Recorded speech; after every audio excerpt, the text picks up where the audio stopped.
Baik Bapak Ibu, di materi kedua ini kita akan membahas tentang, instrumen bagaimana untuk mengungkap, rahasia kecerdasan majemuk untuk menemukan talenta terbaik siswa.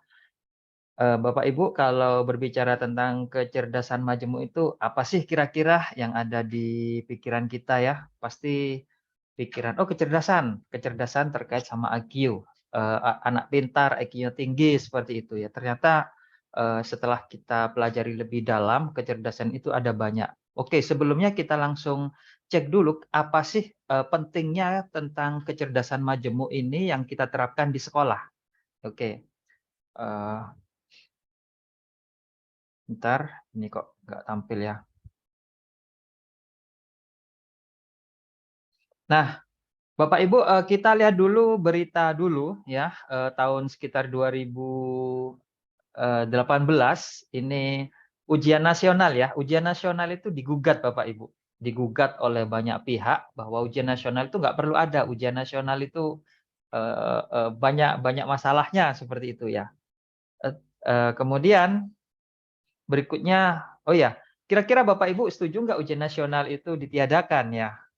Pasti ada yang setuju, ada yang tidak setuju ya. Nah, kemudian di kurikulum Merdeka ini, maka dihapuslah ujian nasional Bapak Ibu.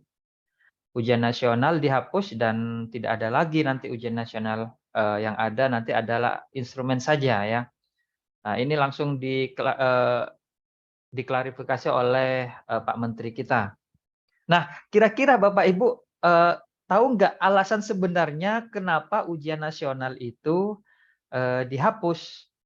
Dituntut sama orang-orang, banyak pihak yang menuntut, wah ujian nasional padahal zaman kita dulu ujian nasional, UN, EBTANAS semuanya itu adalah hal wajib dan itu sebenarnya alat ukur kita ya, apakah kita di sekolah dulu cerdas atau tidak, apakah kita di sekolah ini dulu nilainya memenuhi standar atau tidak. Itu semuanya dapat diukur dari ujian nasional, masa kita dulu waktu kita sekolah. Nah, sekarang malah dihapus ya Bapak Ibu. Apa sih masalahnya? Ternyata salah satunya ini adalah, eee, karena adanya kecerdasan majemuk, Bapak Ibu. Kecerdasan majemuk ya. Jadi ini adalah salah satu alasan penghapusan ujian nasional. Terus apa kaitannya kecerdasan majemuk dengan tuntutan mereka yang menghapus ujian nasional? Terus apa itu kecerdasan majemuk, Bapak Ibu? Kita sekarang tidak, langsung berbicara tentang realitas yang ada di kehidupan kita. Oke, untuk mengetahui lebih dalam apa itu kecerdasan majemuk Bapak Ibu, kita lihat dulu sebuah video, ini dari seorang artis ya, yang cerita tentang adiknya. Nah, kita lihat dulu sebentar.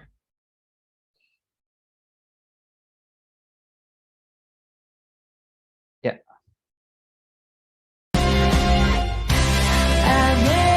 Adik saya namanya Ria Ricis. Nama aslinya Ria Yunita. Dia buat nama sendiri Ria Ricis, Ria cantik dan manis.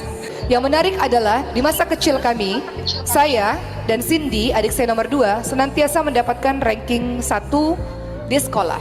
Sehingga kalau sedang bagi rapot, orang tua akan mengatakan, anak saya ranking 1 atau ranking berapa wahai guru. Tapi berbeda dengan Ria Ricis. Ria Ricis, kalaulah muridnya di kelas ada 25 orang, dia ranking 23 teman-teman sekalian, atau ranking 24 atau ranking 25, paling belakang. Kalau pertanyaan untuk anak 1 dan anak 2 ini ranking 1 atau tidak? Tapi kalau untuk Ria Ricis, anak saya naik kelas atau enggak? Udah naik kelas saja udah bersyukur luar biasa. Ria Ricis menarik, kenapa dia nggak suka belajar di sekolah teman-teman sekalian. Jadi kalau ada apalagi pelajaran hitung-hitungan, kalau ada pelajaran hitung-hitungan yang dia lakukan adalah, ibu saya pusing bu guru, izin ke UKS. Jadi cari-cari alasan supaya nggak belajar pelajaran hitung-hitungan karena dia sangat tidak suka dengan pelajaran berhitung. Lalu apa yang dilakukan oleh kedua orang tua kami? Apakah kedua orang tua kami mengatakan, Ricis, ikutin dong kakakmu yang ranking 1 itu. Ricis, ikutin dong kakakmu yang pintar itu. Sepanjang saya bersama dengan orang tua saya dan dengan adik-adik saya tidak pernah mendengarkan kalimat tersebut. Ayah dan ibu saya hanya mengatakan, apa yang kamu suka. Dan Ria Ricis sangat menyukai pelajaran yang berbau seni. Semua pelajaran seni nilainya sempurna. Tapi kalau pelajaran matematika dan pelajaran IPA lainnya, nilainya memang rendah. Oke, jadilah kamu hebat dalam bidang seni tersebut. Jadi orang tua mengajarkan bahwa setiap anak memiliki kecerdasannya masing-masing, memiliki potensinya masing-masing, dan oleh orang tua kami betul-betul didukung teman-teman sekalian. Sehingga walaupun Ricis nilainya sangat tidak bagus di sekolah dalam hal akademik, terutama pelajaran-pelajaran berhitung, tapi dia punya nilai yang sempurna dalam pelajaran seni, dan orang tua kami mendukung seni tersebut dan mendukung apapun hobi yang dia suka, sehingga itu menjadi sebuah skill yang terasah, dan hari ini itu menjadi sebuah pekerjaan yang menghasilkan. Dan hari ini Ria Ricis menjadi seorang YouTuber dengan kreativitasnya yang sangat luar biasa, keahliannya dalam bidang seni, dan sudah menghasilkan di usia 20 tahun. Saya rasa dia sudah bisa menghasilkan sendiri, memiliki rumah sendiri, mandiri, dan membantu banyak keluarga yang lainnya. Bahwa Bapak dan Ibu sadarilah dan pahamilah bahwa semua anak cerdas dengan potensinya masing-masing. Baik Bapak Ibu, itu tadi pengakuan dari salah satu artis tentang adiknya yang bernama Ria Ricis Bapak Ibu. Di sini ada mungkin Bapak Ibu yang sudah tahu siapa Ria Ricis, mungkin ada beberapa juga yang tidak tahu ya. Siapa Ria Ricis? Ria Ricis ini adalah seorang YouTuber Bapak Ibu. Dia waktu kecilnya adalah anak yang tidak pintar, rankingnya selalu ranking 1, tapi dari belakang Bapak Ibu. Ya, lain beda dengan kakak-kakaknya yang bahkan sampai jadi artis ya, ayat-ayat cinta ya, atau ketika cinta berstas B ya kalau nggak salah ya. Nah, siapa Ria Ricis? Ria Ricis ini seorang YouTuber Bapak Ibu. Dia memiliki 32 juta subscriber dan bikin video dan sudah ditonton 5 miliar kali videonya Bapak Ibu. Ini nanti bisa dilihat sendiri di YouTube. Apa keuntungan kalau kita punya subscriber di YouTube. Nah, keuntungannya nanti kita akan lebih mudah ya menyebarkan video kita. Dengan begitu video kita bisa dimonetize dan kita dapat uang dari iklan yang dikerjasamakan oleh YouTube dengan kita. Ini rata-rata yang sudah dipublish sama YouTube, videonya sudah ditonton 5 miliar kali. Biasanya monetize-nya kurang lebih ditambah Rp10 Bapak Ibu. Bisa dibayangkan berapa pendapatan yang didapatkan oleh Ria Ricis di usia sangat belia ini. Oke, ini ada aplikasi Social Blade. Dia bisa melacak berapa rata-rata keuntungan seorang YouTuber, Bapak Ibu. Maaf, saya mute dulu ya semua ya. Baik. Nah, berapa kira-kira keuntungan seorang YouTube, Bapak Ibu? Ini di Social Blade sudah kelihatan. Jadi Ria Ricis ini per tahunnya bisa mendapatkan $160.000 sampai $2 juta. Bayangkan Bapak Ibu, kalau diambil tengah-tengahnya sekitar $1 juta, ya itu sekitar 10 miliar Bapak Ibu. Jadi ada anak yang waktu sekolah selalu juara 1, tapi dari belakang, setelah dia mencoba mengekspresikan kecerdasannya, dia bisa menghasilkan, bahkan bisa lebih sukses dari orang-orang yang kadang-kadang ya kita ya sebagai guru, sebagai dosen, kadang-kadang kita kerjanya serius tapi bayarnya tidak serius. Ada juga yang pekerjanya tidak serius kayak gini, ini tidak serius bikin video apa saja suka-suka dia, tapi kadang-kadang lucu, tapi gajinya serius Bapak Ibu. Ya, inilah kisah tentang Ria Ricis. Nanti silakan kalau penasaran lihat saja di YouTube kayak apa videonya. Ya. Nah, ini karena Ria Ricis ini memiliki salah satu kecerdasan, yaitu kecerdasan di bidang ya salah satu kecerdasan. Nanti kita akan bahas satu persatu. Jadi kesimpulannya bahwa anak ini tidak ada anak yang tidak pinter ya. Semuanya anak itu cerdas, tapi sesuai dengan kategorinya masing-masing, sesuai dengan potensi dan talenta masing-masing. Jadi setelah nanti kita akan tahu konsep kecerdasan majemuk ini, diharapkan lagi tidak ada lagi hukum yang menyatakan bahwa si A ini bodoh, si A ini tidak pinter, si A ini tidak bisa mengikuti pelajaran ya. Itu sudah harus kita hilangkan ya sekarang, karena dari riset-riset para pakar ini kecerdasan setiap orang itu unik Bapak Ibu. Oke. Nah, ini pakar kita yaitu Howard Gardner. Ini adalah seorang profesor atau psikolog ilmuwan kognitif yang terkenal dengan teori kecerdasan majemuk, ya lahirnya tahun 43 ya, dari Amerika seperti biasa. Jadi teorinya ini adalah teori sebagai alternatif terhadap pandangan tradisional tentang kecerdasan yang hanya berfokus pada kecerdasan IQ atau intelligent quotient saja. Jadi Gardner ini memberikan alternatif. Orang pintar itu bukan yang IQ-nya tinggi saja, banyak sekali sisi lain kecerdasan sebagai manusia. Jadi menurut Gardner ini adalah counter dari pandangan tradisional. Nah, tahun 83 baru ini dipublikasikanlah teori multiple intelligence ya. Jadi bahasa Inggrisnya ini adalah multiple intelligences ya. Bahasa Indonesia kecerdasan majemuk ya. Nanti kalau dicari lagi itu ada 16 personalities ya. Kadang-kadang bahasanya berbeda-beda. Nah, kemudian ia mengajukan bahwa kecerdasan manusia itu tidak hanya diukur oleh tes IQ saja Bapak Ibu, tapi ada berbagai jenis kecerdasan yang independen dan saling berbeda ya. Tadi kita baru lihat satu contoh saja ya tentang Ria Ricis.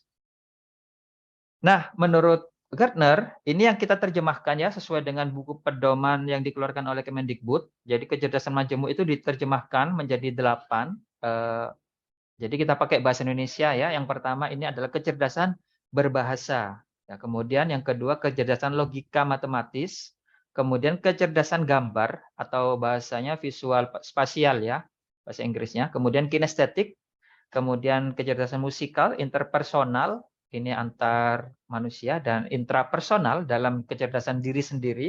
Kemudian kecerdasan naturalis. Ini adalah teori dasar dari Gardner saat dia mengeluarkan konsep kecerdasan majemuk ini. Dan dalam perkembangannya nanti akan berkembang Bapak Ibu. Ada nanti menjadi 9 kecerdasan dan terakhir menjadi 16 kecerdasan ya. Tapi karena kita dari awal kita mencoba sesuai dengan mempelajari sesuai dengan konsep dasarnya saja. Masalah nanti berkembang jadi 16 silahkan nanti itu kita pelajari tingkat lanjut saja. Nah, kemudian dia juga Gardner menambahkan bahwa kemungkinan ada jenis kecerdasan lain ya Bapak Ibu. Yang 9 kecerdasan yang tambahan 1 itu adalah kecerdasan eksistensional atau kadang-kadang disebut juga kecerdasan beragama Bapak Ibu. Oke.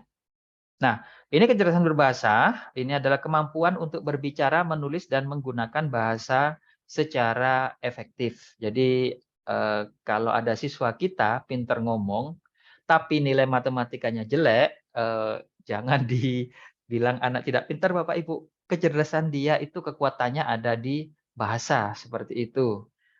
Terus bagaimana? Apakah dia harus belajar matematika? Nggak akan pernah bisa Bapak Ibu. Tadi ada pertanyaan tadi bagaimana supaya siswa giat untuk belajar ya. Kalau menurut teori ini sebenarnya belajar itu sesuai dengan kecerdasan siswa Bapak Ibu. Kenapa? Kalau anak suka berbahasa, kecerdasannya di bidang berbahasa, kalau disuruh matematika itu memang kesulitan. Mau dipaksa bagaimanapun, mau dipakai remedi sampai 3 kali pun dia nggak akan bisa menerima logika matematika. Kenapa? Karena di otaknya itu yang menonjol itu berbahasa, seperti itu. Kemudian yang kedua, ini kecerdasan logika atau logis, kalau bahasa Inggrisnya logis matematis ya. Jadi kemampuan berpikirnya secara logis, menganalisis dan menyelesaikan masalah matematika. Ini orangnya cerdas, ini secara IQ ya. Ini secara universal yang kita ketahui orang cerdas biasanya di bidang ini. Cerdas di bidang akademik biasanya orang logis, matematis, dan biasanya kalau SMA masuk IPA, Bapak Ibu. Ciri-cirinya kalau siswa kita itu kecerdasannya di bidang ini, dia tuh pintar matematika, tapi satu kekurangannya biasanya kesulitan berbicara ya. Kadang-kadang bicaranya kaku ya. Kadang-kadang kalau ngomong itu seadanya ya, nggak bisa basa-basi, nggak bisa ini. Ini salah satu ya. Seperti itu. Kalau dia disuruh belajar bahasa, males anaknya Bapak Ibu. Seperti itu. Kenapa? Karena posisi otaknya yang cerdas adalah di bagian logika matematis. Kemudian ini visual spasial atau kecerdasan gambar. Jadi kemampuan memvisualisasikan objek dalam bentuk ya dalam otak kita. Ya, ini ada siswa yang memang benar-benar mudah sekali kalau melihat skema, melihat apa itu namanya, peta konsep. Ya, dia dalam waktu 2 menit sudah tahu jalan kemana. Lihat Google Map, dalam waktu 1 menit dia sudah tahu posisinya utara, selatan, dan kita harus kemana. Akan terekam dalam otaknya seperti itu. Kemudian kecerdasan kinestetik, ini kemampuan terkait sama gerakan tubuh dan kemampuan olahraga serta seni pertunjukan Bapak Ibu. Nah, siswa yang seperti ini senangnya itu memang terkait sama kegiatan fisik, melakukan drama ya, pencak silat, olahraga, itu selalu yang terdepan. Bahkan kalau sekolah dia biasanya senggol-senggol temannya seperti itu. Kalau disuruh belajar penelitian, anak ini biasanya apa apa apa adanya ya Bapak Ibu, malah iseng godain teman-temannya seperti itu. Kemudian kecerdasan musikal Bapak Ibu, ini kemampuan untuk menghargai, memahami, dan membuat musik. Jadi kalau ada siswa seperti ini biasanya kalau jalan sambil mantuk-mantuk, kalau ada jalan nggak jelas dia sambil nyanyi-nyanyi Bapak Ibu. Ini sebenarnya kecerdasan dia. Kemudian kadang-kadang ya, mengeluarkan nada sendiri mulutnya saat jam sekolah ya, itu sebenarnya nggak perlu dimarahi Bapak Ibu. Justru yang seperti ini perlu dikembangkan. Kemudian kecerdasan interpersonal, ini kecerdasan memahami dan berinteraksi dengan orang lain dengan lebih baik. Ini biasanya orang-orang sosial Bapak Ibu ya. Jadi dia mesti disukai sama teman-temannya. Seandainya jadi pilihan ketua kelas, dia biasanya jadi ketua kelas seperti ini. Dia memiliki kecerdasan, mampu mempengaruhi orang lain ya, mampu membuat orang lain merasa nyaman. Kalau dia nggak ada pasti dicari sama temannya. Ini siswa yang interpersonal. Tapi biasanya mudah terpengaruh sama teman lain. Kalau temannya tepat di jalan yang tidak baik, dia juga tidak baik ya. Misalkan diajak temannya merokok, dia pasti akan ikut merokok seperti itu. Mudah terpengaruh ya. Tapi karena memang dia memiliki kecerdasan interpersonal. Nah, kemudian yang intrapersonal, ini kecerdasan untuk memahami dan mengendalikan emosi dalam diri ya. Diri sendiri ya, kalau dalam agama itu biasanya kayak a'agim ya, jadi dia memahami tentang keadaan diri, bagaimana kemampuan kita, bagaimana ya tentang diri sendiri ya. Dia cerdas seperti itu. Dan ini semuanya tidak diajarkan di sekolah Bapak Ibu, nggak ada di mata pelajaran kita. Kemudian yang terakhir adalah kecerdasan naturalis ya. Jadi kemampuan untuk mengamati dan memahami alam serta makhluk hidup di sekitar kita. Jadi kalau cerdas seperti ini biasanya siswa ini suka memperhatikan lingkungan alam seperti itu Bapak Ibu. Oke, Bapak Ibu, selanjutnya kita akan coba tes. Kita akan tes langsung ya bagaimana kecerdasan kita. Silakan Bapak Ibu, saya kirim link di chat Zoom, silakan diisi tesnya sekilas. Mohon tidak dijawab ya, biar nggak kesundul ke atas. Kita akan lakukan tes untuk diri kita sendiri. Kita termasuk golongan kecerdasan yang mana nanti akan kita bahas secara detail. Oke, silakan diklik.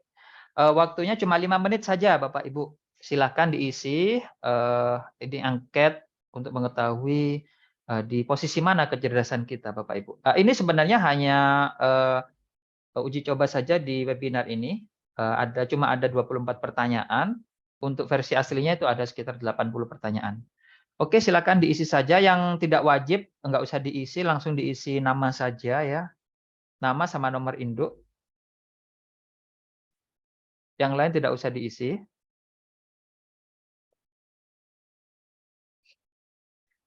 Oke, waktunya 5 menit saja dari sekarang. Silakan dimulai.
Ya, mohon tidak kirim komen, enggak apa-apa, kita tunggu lagi 2 menit lagi ya Bapak Ibu, biar nggak kesundul chatting-nya.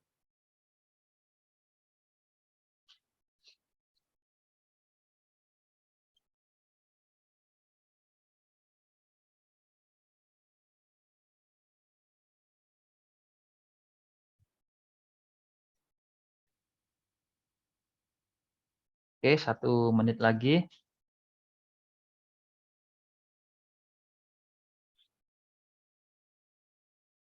Oke Bapak Ibu itu, sambil diisi, sambil dengarkan saya, berbicara, nggak apa-apa. Baik Bapak Ibu, itu tadi adalah, tes kecerdasan majemuk menggunakan Google Form Bapak Ibu. Terus bagaimana cara mengelolanya? Cara mengelolanya kita akan, menggunakan sebuah aplikasi, yang namanya aplikasi kecerdasan majemuk ya, seperti ini. Kecerdasan majemuk Almas aplikasinya. Oke, kita mulai dari tes aplikasinya. Oke. Nah, aplikasinya ini Bapak Ibu, berbentuk Excel ya. Jadi seperti ini. Ini sangat mudah sekali penggunaannya, nggak perlu diinstal ya, cukup diklik 2 kali caranya. Saya klik dulu. Oke, saya klik dulu, maka Excel-nya ini akan tampil seperti ini. Dan untuk menjalankan aplikasi ini harus mengaktifkan makronya. Cara mengaktifkannya dengan mengklik tombol Enable Content, seperti ini Bapak Ibu. Oke. Ya, ini adalah, aplikasi, manajemen kecerdasan untuk mengetahui tentang potensi kecerdasan majemuk ya, pada siswa kita. Nah, aplikasi ini sangat simpel ya, tadi walaupun Excel, cuma dalamnya seperti ini Bapak Ibu, nggak sama dengan Excel yang lain. Nah, langsung saja ini adalah halaman utama dari aplikasi. Jadi ini tombol-tombol yang ada di sini, semuanya sama ya fungsinya dengan yang ada di atas ini Bapak Ibu. Untuk mengakses halaman menu utama bisa diklik tombol menu ini. Seperti biasa, untuk aplikasi ini ada 2 cara, untuk menggunakannya, yaitu bisa offline, bisa online. Nah, yang tadi Bapak Ibu adalah penggunaan angket secara online menggunakan Google Form. Kemudian bagaimana untuk penggunaan secara offline? Secara offline di sini sudah disediakan angketnya Bapak Ibu. Saya ganti dulu logonya ya. Jadi di sini ada angket, sudah disediakan. Nah ini, secara detail karena dalam, kita webinar tadi soalnya cuma 24, soal yang real itu ada sekitar 80 Bapak Ibu, 80 soal untuk menganalisis secara lebih detail tentang kecerdasan majemuk ini. Jadi ini bisa kita cetak, kita bagikan ke siswa kalau di sekolah kita siswa tidak ada akses internet atau tidak pakai laptop seperti itu atau pakai HP. Jadi ini bisa kita cetak. Nah, kemudian, angket ini bisa kita bagikan ke siswa, lalu kemudian hasilnya nanti kita masukkan ke input data di sini Bapak Ibu. Jadi untuk input data ini banyak cara ya. Jadi walaupun ini berasal dari Excel, aplikasi ini memiliki banyak sekali fitur-fitur yang tidak seperti Excel biasa. Oke, saya kasih gambaran. Nah, untuk input data di sini ada banyak cara. Yang pertama itu cara adat atau cara tradisional atau cara leluhur kita mengisi data yaitu dengan ketik langsung ya. Jadi nama siswa Ali Budi. Nah, ini cara-cara adat ya, cara lama.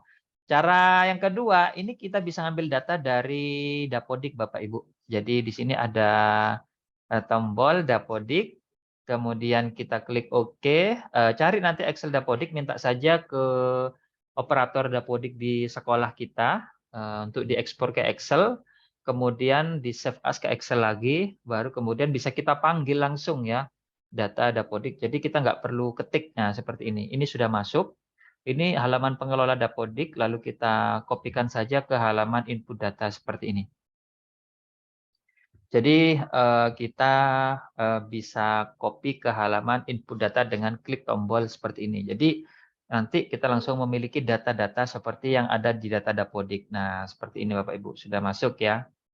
Oke, berikutnya misalkan kita punya Excel biasa, ya tinggal di copy paste saja Bapak Ibu. Misalkan ini ya, kita katakanlah punya absen berbentuk Excel.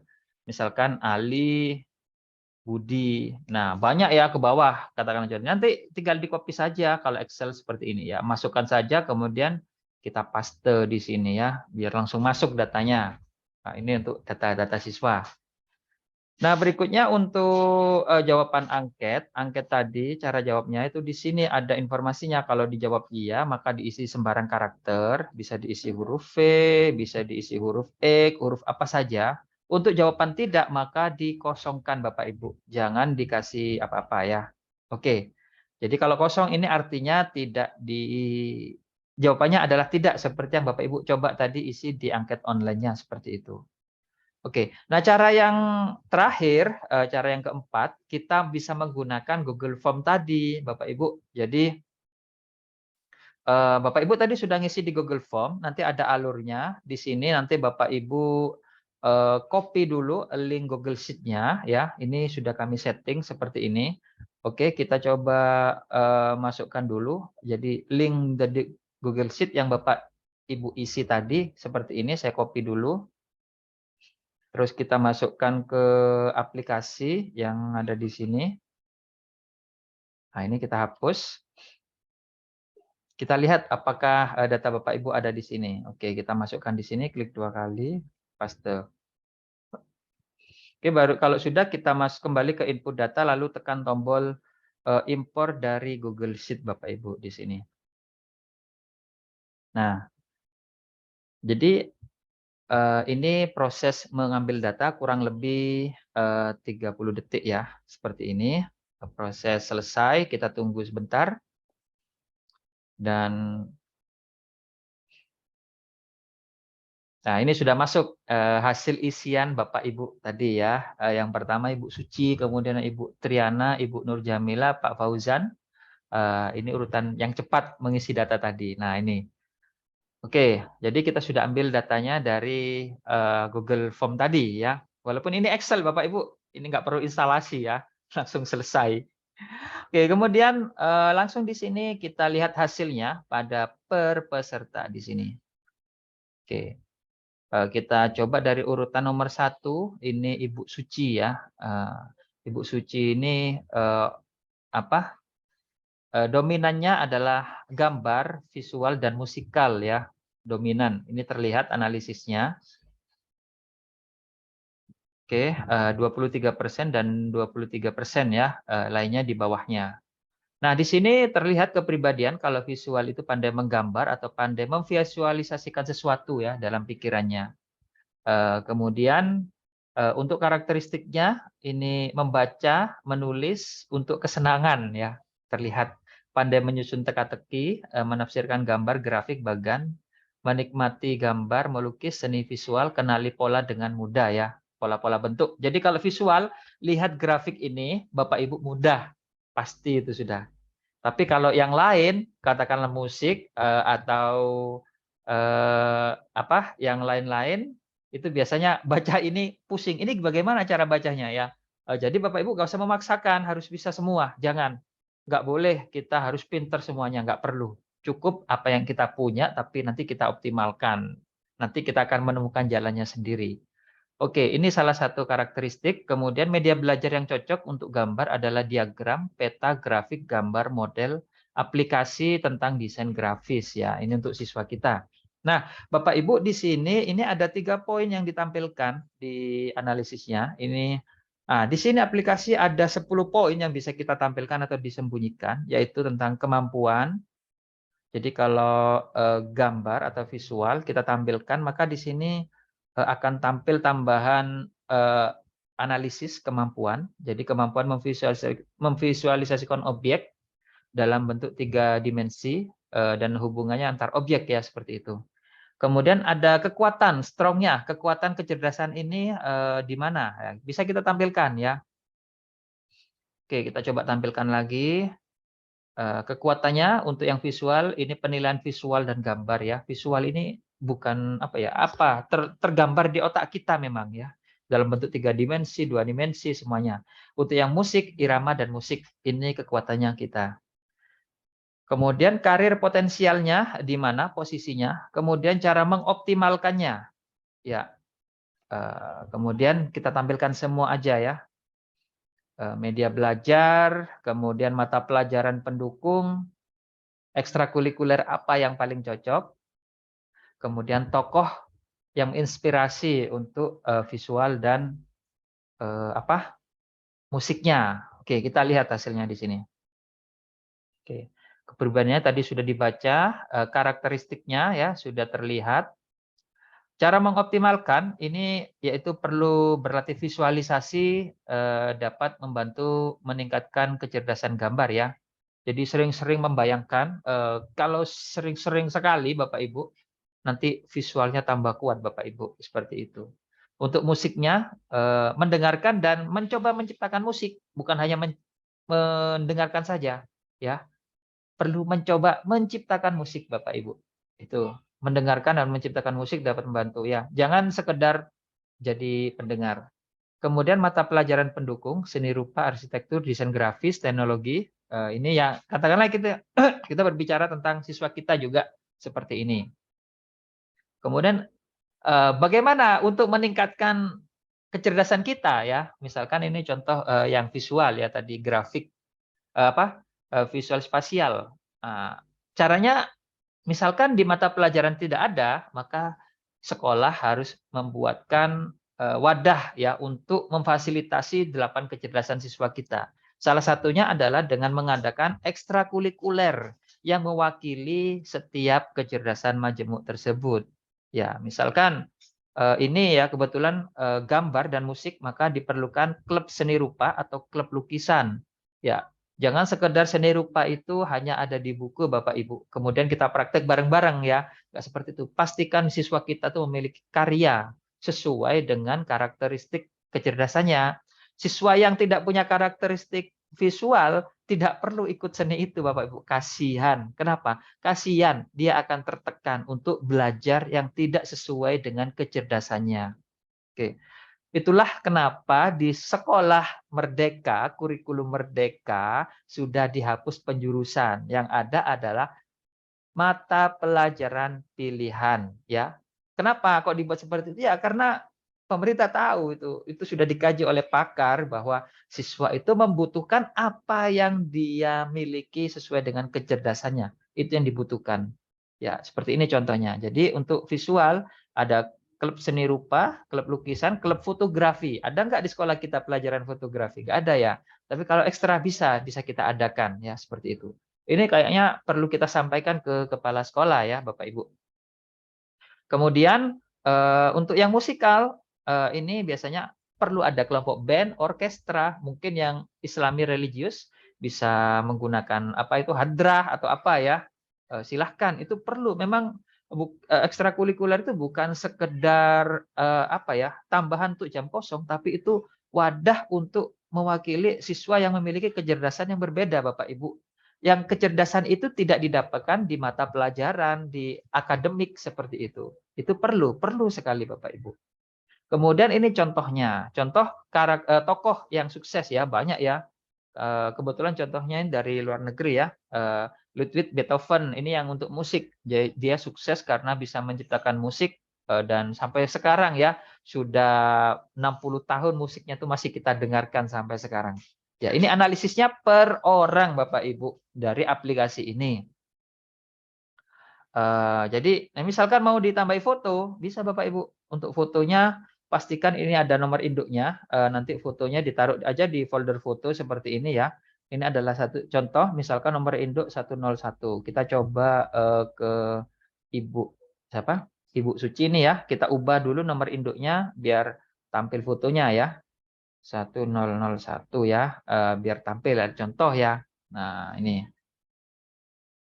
Nah, kita klik. Nah, nanti ini keluar fotonya Bapak Ibu seperti ini ya. Jadi aplikasinya ini walaupun dari Excel canggih Bapak Ibu. Oke, kita lanjut untuk siswa nomor 2 Ibu Triana ya. Ini wah banyak ini pilihannya ya. Oke, kita lanjut lagi logika intrapersonal. Ini Ibu Nur Jamila ya, seperti ini. Ya kurang lebih sama Bapak Ibu, nanti bisa dipelajari sendiri ya. Oke. Kemudian di sini juga ada analisis output semua. Jadi misalkan ini katakanlah contoh siswa di sekolah kita sudah mengadakan tes seperti ini. Oh langsung terlihat ini per orangnya. Ini logika interpersonal, musikal interpersonal ya, langsung terlihat. Berapa orang ini saya nggak tahu yang isi. Coba kita jumlah pesertanya kita isikan aja sekitar 200 orang ya paling yang isi ya. Kita ganti 200 kolomnya biar tambah ke bawah. Nanti kita akan coba hasilnya kita ekspor ya ke mana? Ke PDF. Oh yang isi cuma berapa ini? 151. Oke nggak apa-apa. Jadi kayak tadi Bapak Ibu yang hasil per siswa ini bisa kita ekspor ke cetak langsung atau bisa kita buat PDF seperti ini. Ini jadi kita coba PDF langsung dari siswa nomor 1 sampai siswa nomor 3 misalkan ya sebagai contoh. Nah, nanti ini akan dibuat PDF Bapak Ibu dan PDF ini akan tampil di sini, akan keluar di sini. Ya, zaman sekarang nggak usah dicetak kertas Bapak Ibu, mahal. Cetak PDF gratis dan bisa kita sebarkan melalui WhatsApp Bapak Ibu. Oke. Nah, ini Ibu Suci, Ibu Triana ya. Kita lihat hasilnya kurang lebih seperti ini ya. Ini berbentuk PDF ya. Nah, ini. Ya, ini analisisnya. Kalau digital ya kurang lebih hasilnya seperti ini Bapak Ibu. Ada berapa halaman nih? 4 halaman Bapak Ibu. Ya, cepet ya. Oke. Kemudian yang untuk sorry ini tak matikan dulu. Untuk hasil output keseluruhan kita cetak juga ya. Nanti Bapak Ibu kan penasaran sama hasilnya. Saya cetakkan ya. Buat PDF langsung aja. Kemudian saya coba upload dan Bapak Ibu nanti silakan di-download linknya saya kasihkan. Ntar lagi. Angket. Kemudian ini hasilnya output semua ya Bapak Ibu. Tidak yang per orang ya, tapi yang keseluruhan tadi ya, biar cepat. Kalau kita create satu persatu nggak selesai nanti webinar ini. Oke, sebentar saya masukkan dulu, saya upload di sini output semua. Oke, untuk yang penasaran hasilnya, Bapak Ibu silakan langsung klik link download yang ada di chat Zoom. Saya kirim, mohon tidak dibalas japriannya ya.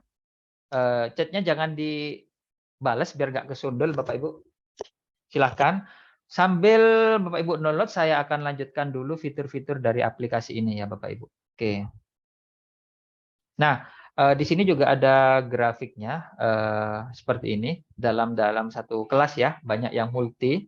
Ini bisa kita cetak, kemudian kita tempel di setiap kelas ya sebenarnya kalau kita mau peduli sama kecerdasan setiap siswa. Oke, maaf, jangan coret-coret Bapak Ibu ya. Nah, sip. Nah, kemudian kalau tadi kita cetak per orang, di sini juga ada covernya Bapak Ibu, tinggal dicetak-cetak aja, di-print nanti di-bundle ya kalau Bapak Ibu penasaran sama persebaran kecerdasan siswa kita. Nanti di-print, di-bundle seperti itu. Kemudian Bapak Ibu yang masih baru tahu apa itu kecerdasan siswa, di sini ada konsepnya Bapak Ibu. Silakan baca-baca sendiri aja. Di sini disediakan konsep-konsepnya, buku-buku apa. Kemudian ini analisis kemampuan. Nah, langsung dijabarkan satu persatu kalau kecerdasan gambar seperti apa, kemudian kepribadian, kekuatan, karakteristik ya semuanya sudah ada di sini. tinggal baca-baca saja ini kemampuan. Kemudian media belajarnya seperti apa siswanya ya, seperti itu. Ini misalkan konsepnya berkembang, silakan bisa ditambahkan sendiri di sini Bapak Ibu. Oke, demikian Bapak Ibu. Ini analisis nanti bisa diedit-edit sendiri, dipelajari-pelajari sendiri ya tentang kecerdasan majemuk. Oke, dan ini kita bukan ngarang Bapak Ibu. Ini sudah ada pakarnya tadi dan juga ada juga apa namanya bukunya ya, bukunya cari saja Kemendikbud tentang apa itu bakat minat siswa ya. Tapi tidak berupa aplikasi yang di pemerintah, hanya berupa teks saja seperti itu. Ini referensinya kami buat juga dari sana. Oke, kita lanjut ya Bapak Ibu, biar nggak terlalu malam.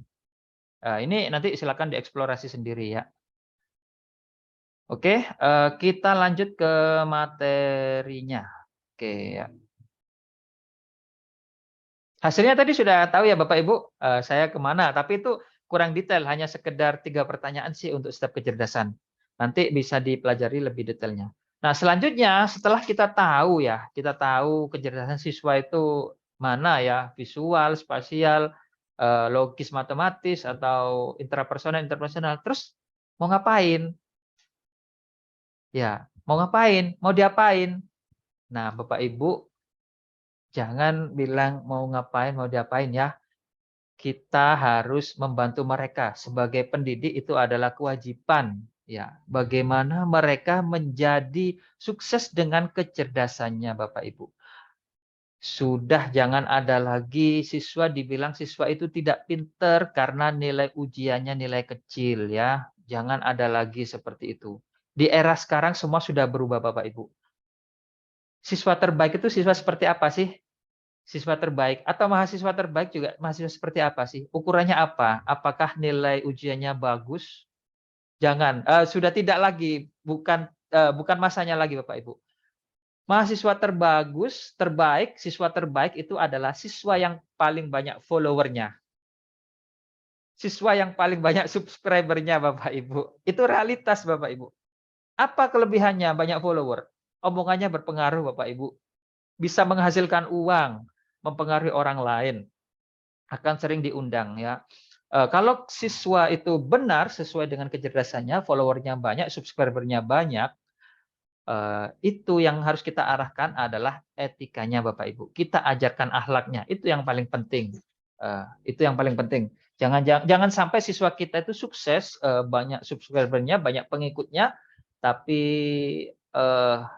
intrapersonalnya kurang bagus, itu yang perlu dipersalahkan adalah kita sebagai guru ya Bapak Ibu. Nah, itu tugas kita ya sebenarnya.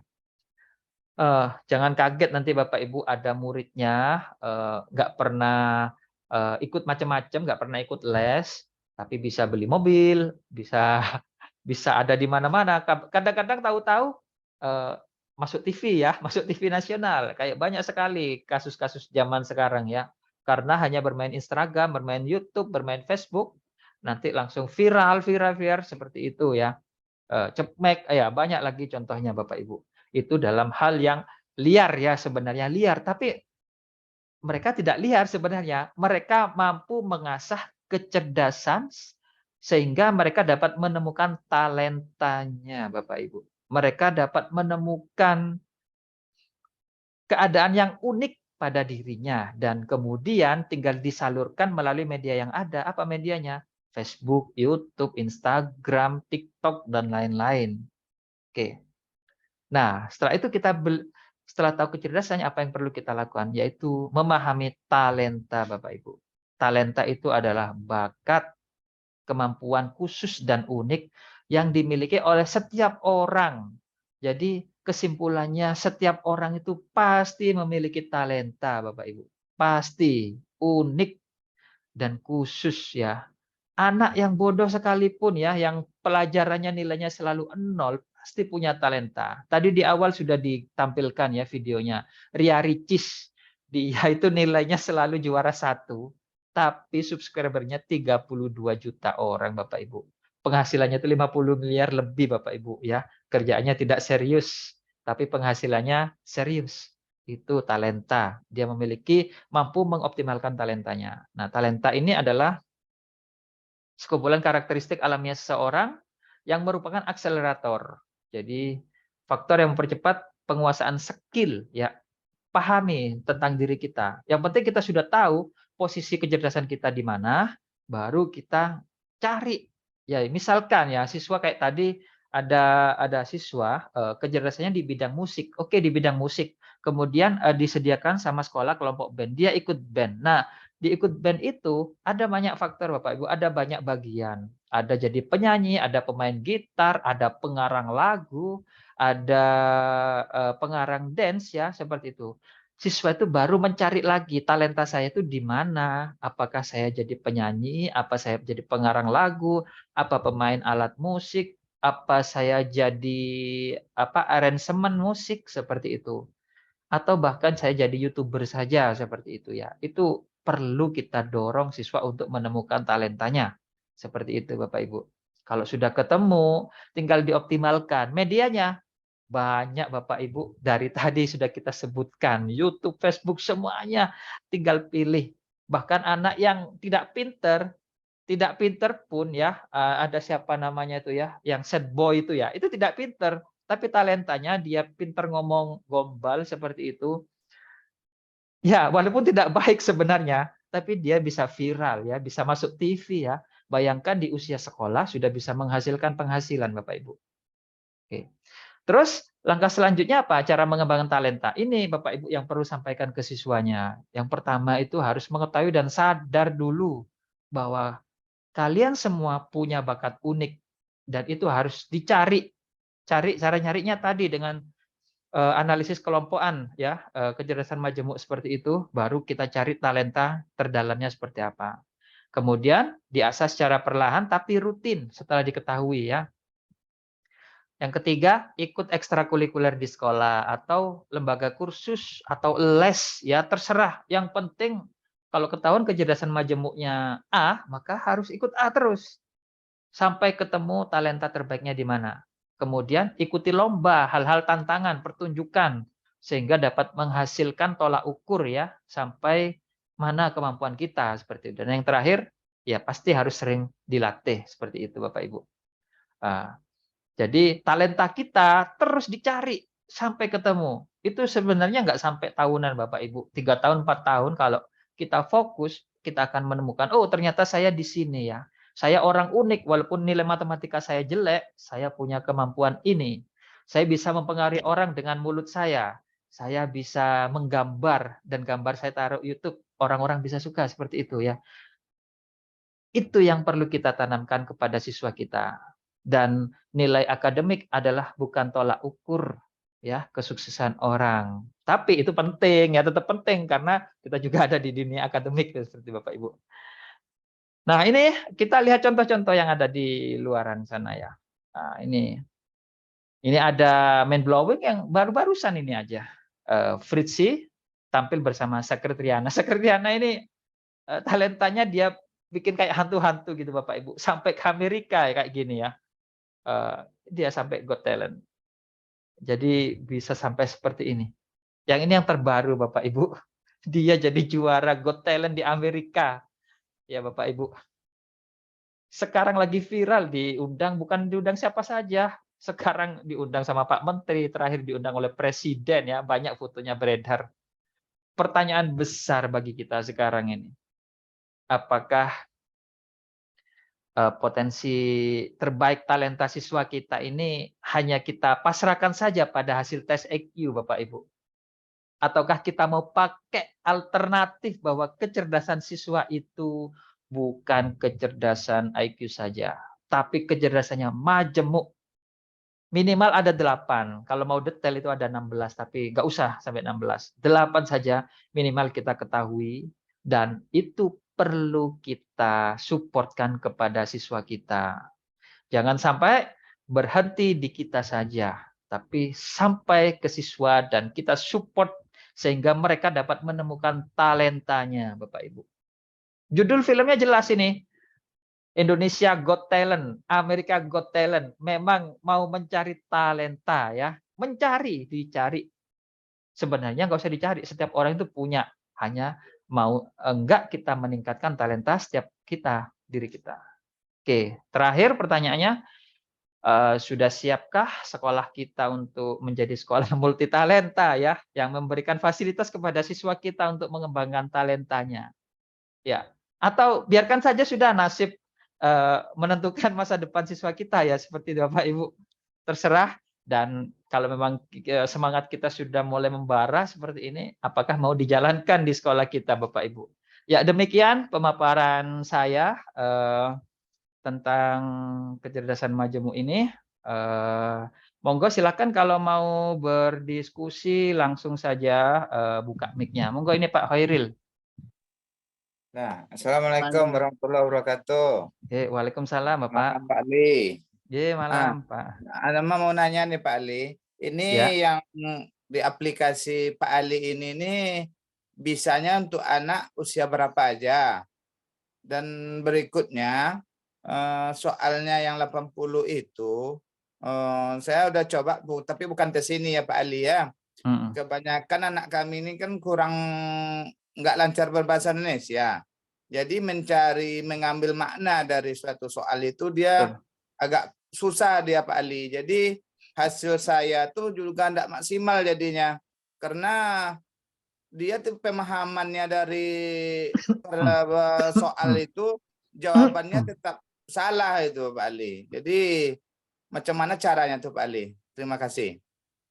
Ya, memang benar Pak. Jadi yang penting untuk tes ini adalah pemahaman makna dari soal ini. Sebenarnya kalau memang siswa kita itu memahami ini, siswa SD kelas akhir pun sebenarnya sudah bisa melakukan tes ini, asal mereka paham tentang seperti tadi pertanyaan yang Bapak Ibu isi, apakah tadi kira-kira bisa dipahami enggak oleh anak SD, untuk anak kita ya. Karena kalau menurut kami memang agak berbeda-beda sih antara siswa SD di mana, di daerah desa sama kota itu kadang-kadang memang risetnya itu kebanyakan anak kota itu dari TK itu sudah pintar membaca seperti itu. Jadi tergantung riset kita, harusnya kita melakukan riset dulu di daerah kita itu anaknya membacanya di usia berapa. Kalau mereka di usia dini ya sudah pintar membaca, misalkan masih PAUD atau TK sudah bisa membaca, itu kemungkinan di kelas 6 SD mereka akan paham tentang ini. Itu sudah bisa kita lakukan. Tapi kalau di daerah-daerah kadang-kadang kelas 2 itu masih ada yang belum bisa membaca, Bapak. Ini akan mempengaruhi IQ di tingkat agak tingginya. Kalau sudah kayak gitu, kami sarankan untuk siswa SMP saja seperti ini. Demikian, Bapak. Ya, terima kasih Pak Ali. Oke, sama-sama. Oke, monggo silahkan. Ya, terima kasih Mas Ali. Iya, Bapak. Ya, saya Pak Ahmad Rasidi dari SMPN 2 Saroki. Mitra Almas dari awal, Pak ya.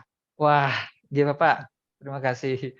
Ya, saya ini ingin menanyakan Pak, karena saya tertarik juga ada aplikasi kecerdasan majemuk. Saya juga mulai pertama menggunakan Almas, mulai dari PK Almas, gaya belajar Almas, dan MK Almas, dan yang terakhir ini yang baru saya tahu kecerdasan majemuk. Ya. Jadi, terima kasih apresiasinya. Ya, jadi Pak, kami kan menggunakan yang gaya belajar sama MK. Jadi kalau menggunakan gaya belajar, apakah kecerdasan majemuk ini juga digunakan? Yang pertama itu. Yang kedua, pertanyaan angket di kecerdasan majemuk ini atau di aplikasi yang lain sebelumnya itu apakah sudah baku atau memiliki paten yang sudah distandarkan? Mungkin seperti itu Pak, pertanyaan saya Pak. Terima kasih Pak. Itu loh ya. Kalau nyala 4-4-nya bisa naik ya, baik, terima kasih Pak Ahmad Rasidi atas apresiasinya. Oke, langsung saja Bapak Ibu. Jadi untuk kecerdasan, gaya belajar. Nah, gaya belajar ini terkait sama cara mendapatkan ilmu. Nanti gaya belajar ini terkait sama guru, Bapak Ibu.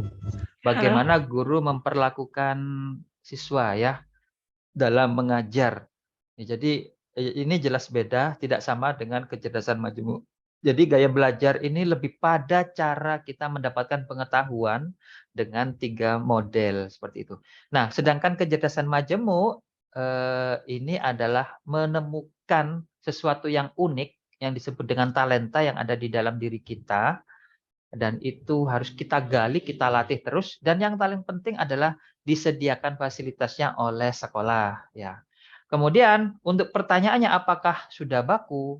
Pertanyaannya sebenarnya itu nggak ada yang bisa menghakimi itu sudah baku atau tidak. Tapi untuk aplikasi kami menggunakan pedoman dari buku dari Dignas, Bapak Ibu, mana ya? Jadi bukunya ini. Nah, ini.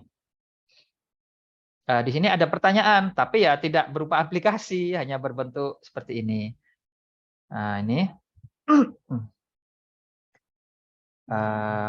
Ini pertanyaannya ini sudah musikal ya, memiliki suara yang merdu, lebih cepat tanggap seperti itu Bapak Ibu.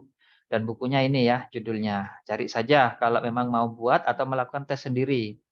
Nah, ini terbit tahun 2022 kalau nggak salah ini Bapak Ibu, baru ya ini. Oke. Lalu kami kembangkan seperti itu dalam bentuk aplikasi sehingga sekolah mudah dan dalam bentuk grafik yang mudah dipahami oleh guru. Yang penting mudahlah intinya seperti itu. Untuk pertanyaan apakah itu baku atau tidak, ya itu pakar Bapak Ibu yang bisa menjawab. Tapi yang jelas yang menulis buku ini parti pakar ya Bapak Ibu, karena ini milik Dignas dan diisi oleh banyak orang seperti ini. Demikian Bapak. Ya, monggo yang lain. Izin bertanya, Pak. G, silakan.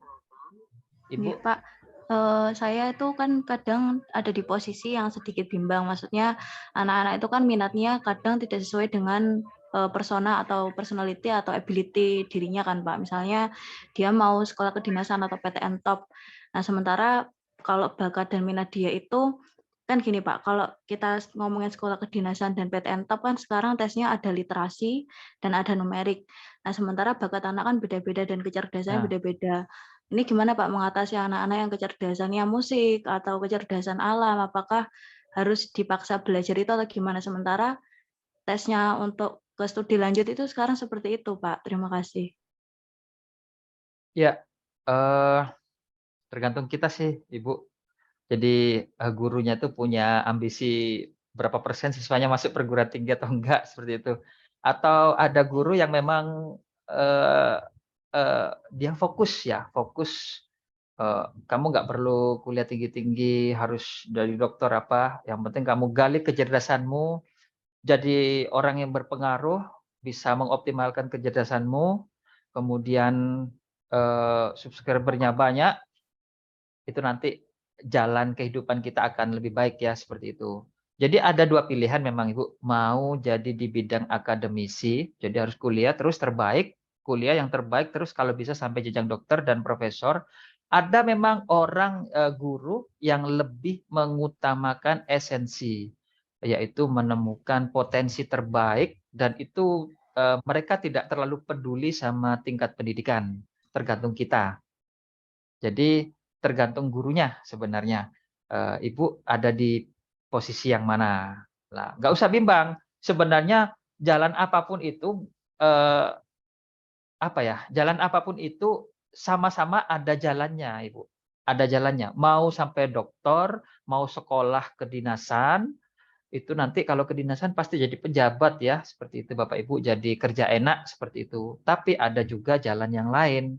Nah, ada jalan yang lain itu seperti tadi ya, banyak sekali contohnya. Kayak tadi yang America Got Talent, kemudian ada yang Ria Ricis ya, banyak Deddy Corbuzier ya.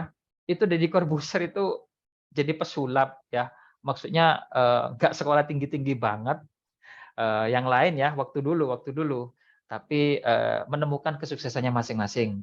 Jadi nggak usah bimbang. Siswa pengen apa? Kalau siswanya, Bu, saya pengen sekolah kedinasan. Monggo kita support. Tapi kalau bisa sekolah kedinasannya itu sesuai dengan kecerdasannya dia. Jangan sampai sekolah kedinasan dia dipaksakan karena keinginan orang lain. Seperti itu. Agar dia tuh merasa plong dalam melaksanakan pendidikannya seperti itu. Atau dia pengen mengasah kecerdasannya. Oh, saya pintar ngomong, saya pintar berbahasa, saya pintar ngomong ya, penting pintar ngomong. Nanti banyak caranya. Pintar ngomong itu pemain game sambil bacot itu banyak, maaf ya. Pemain game sambil bacot itu uangnya miliaran, Bapak Ibu. Apalagi yang lain dia cerita tentang apa ya? Sambil hal yang nggak sepele ya. Kalau lihat Ria Ricis itu nggak jelas ya. Kalau Bapak Ibu lihat juga Raffi Ahmad, itu sebenarnya materinya apa sih? Anaknya cuma disuruh ini ketawa-ketawa ya. Dia hanya pinter dia bisa mengoptimalkan kecerdasan dalam berbahasanya, Bapak Ibu. Kita ya sebagai akademisi belajar buku tebel-tebel ya. Sampai kuliah, sampai S2, sampai S3 ngomongnya formal, tapi ngomong di depan tidak bisa mempengaruhi orang, Bapak Ibu. Bisanya hanya mempengaruhi murid kita seperti itu ya. Jadi masa kita hanya sekelas murid kita ya, misalkan. Kenapa? Karena kita nggak mengembangkan kecerdasan berbahasa kita ya. Guru itu sebenarnya kalau menurut ini ya, guru itu nggak bisa semua orang jadi guru sesuai dengan itu. Jadi guru itu sebenarnya yang baik ya, menurut saya pribadi ya. Jadi kalau guru memiliki kecerdasan musik, itu sebenarnya bukan jadi guru, tapi jadi pembimbing musik seperti itu. Nah, kalau jadi guru nanti dia harus mengikuti kurikulumnya seperti ini ya, alurnya seperti ini. Jadi dia tuh tidak bisa mengekspresikan apa yang ada di dalam dirinya seperti itu. Banyak loh sebenarnya orang-orang pintar musik tapi tidak jadi guru dan mengajar mata pelajaran seni musik seperti itu. Ya, mereka lebih senang membuka kelas musik dan memang tujuannya bukan menghasilkan sekedar orang siswa bisa musik, tapi siswanya bisa menjadi musisi nasional seperti itu. Nah, seperti itu contohnya. Jadi intinya nggak perlu ragu, nggak perlu bimbang. Siswa pengen apa kita support. Kalau perlu siswa yang kebingungan, kita tunjukkan jalannya seperti itu. Ada kalau kayak gini gitu. Ada loh kamu nggak seperti ini maka hasilnya seperti ini. Nggak apa-apa. Jangan pernah merasa ragu ya.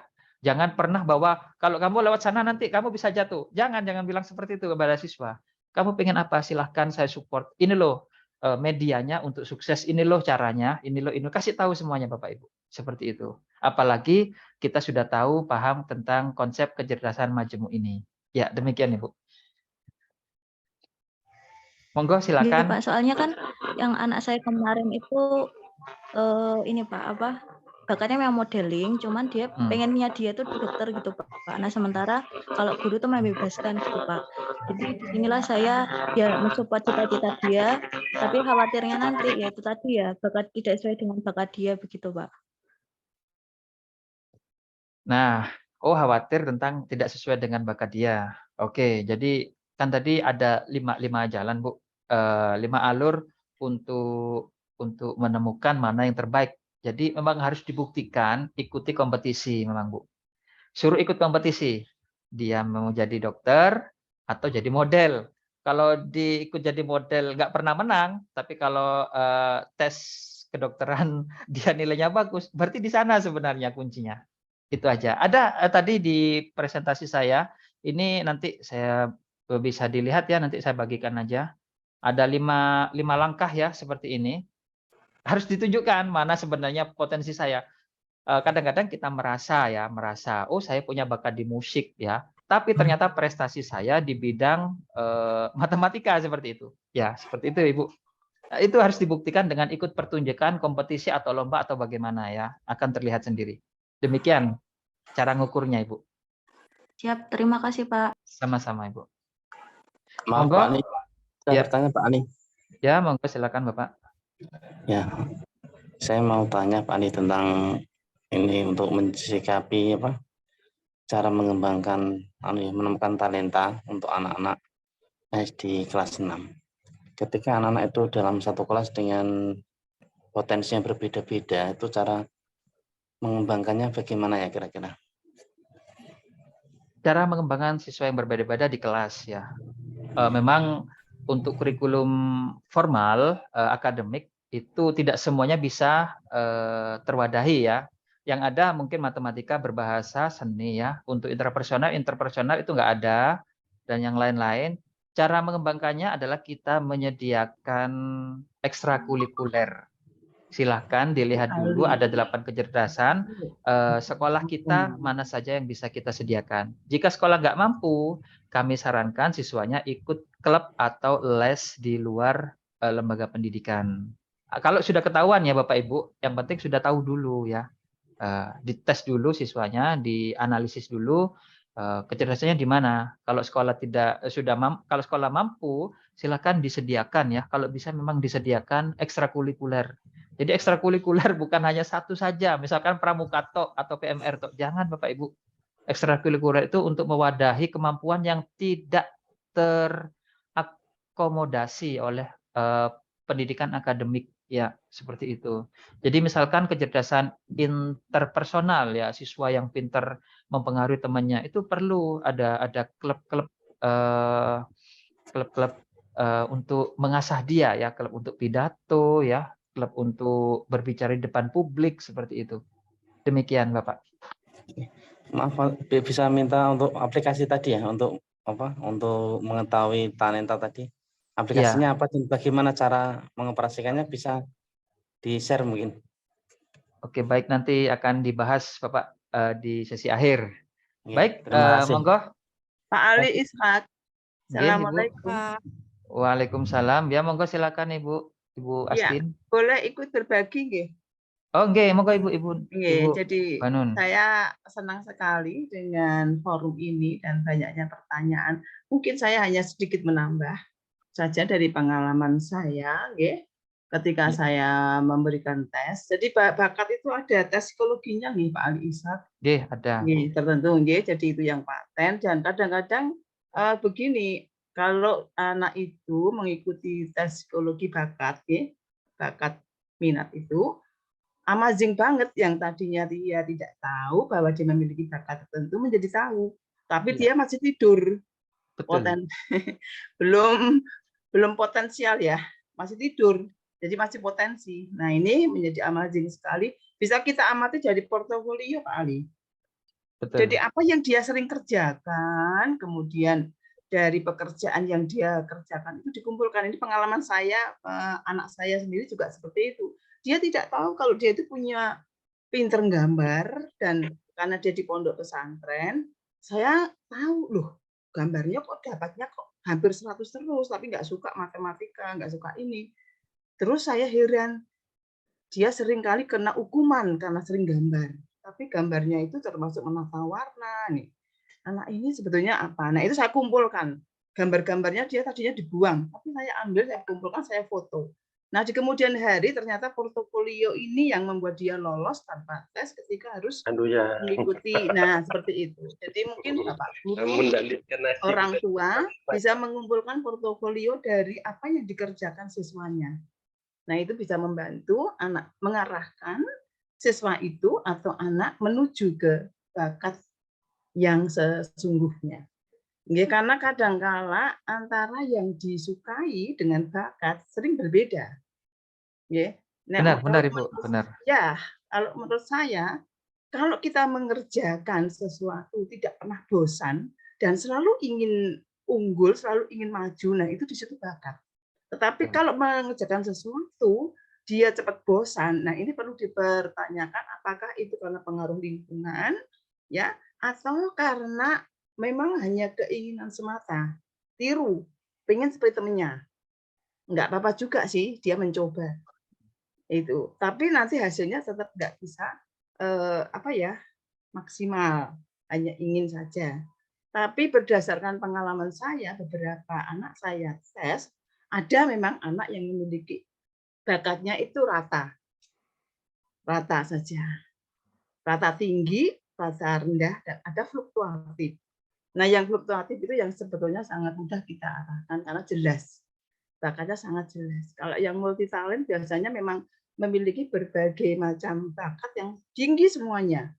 Dia terampil di bidang wicara, bahasa, juga pintar gambar, juga musiknya seperti ini Putri Aryani ini memiliki multi talent sekaligus unggul di dalam dirinya. Tidak hanya musik, Nah, seperti itu. Barangkali itu untuk menambah Pak Ali. Hah? Nggih, Ya. benar Terima sekali, Bu. kasih.